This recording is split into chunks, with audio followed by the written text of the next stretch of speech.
अस्सलाम वालेकुम असातिज़ा कराम, वालिदैन और तलबा। आज हम एकेडमिक सुपर इकोनॉमी 5+ का सफ़ा नंबर 46 खोलेंगे। चले जल्दी से सफ़ा नंबर 46 खोलें। इस सफ़े को पढ़ने से पहले मैं असातिज़ा कराम और वालिदैन से मुखातिब होना चाहती हूँ। जैसा कि आप सीखने की 4 महारतों के बारे में जानते हैं, जो कि हैं सुनना, बोलना, पढ़ना और लिखना।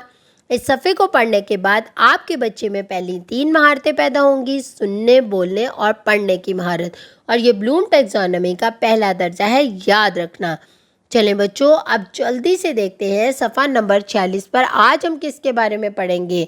जानवरों के नाम। ये तो वो जानवर हैं जो कि हम चिड़ियाघर में भी देखते हैं और अक्सर हमारे घरों में भी पाले जाते हैं।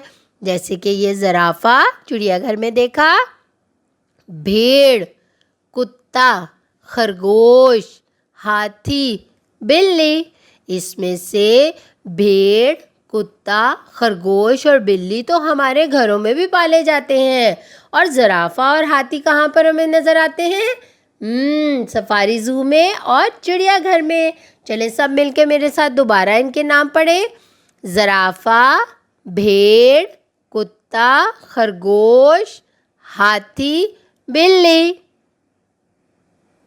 ये तो 6 जानवर हैं।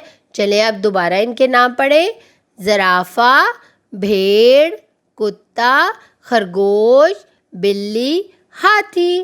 असातिज़ा कराम, आप मुख्तलिफ तस्वीर दिखाकर बच्चों को जानवरों के नाम बता सकते हैं। इनके अलावा और बहुत से जानवर हैं जिनकी तस्वीर आप बच्चों को दिखाएं और इनके नामों के बारे में पढ़ाएं और उनको बताएं कि कौन से जानवर पालतू जानवर हैं जो कि हमारे घरों में होते हैं और कौन से जानवर जो आपको सफारी ज़ू में या चिड़ियाघर में या जंगलों में मिलेंगे। इन सब जानवरों के बारे में बच्चों को इनकी पहचान करवाएं।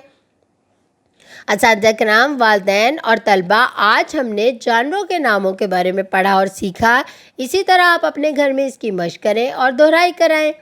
इसके साथ साथ अपना बहुत सारा ख्याल रखें और जुड़े रहें मुनव्वर पब्लिशर के साथ।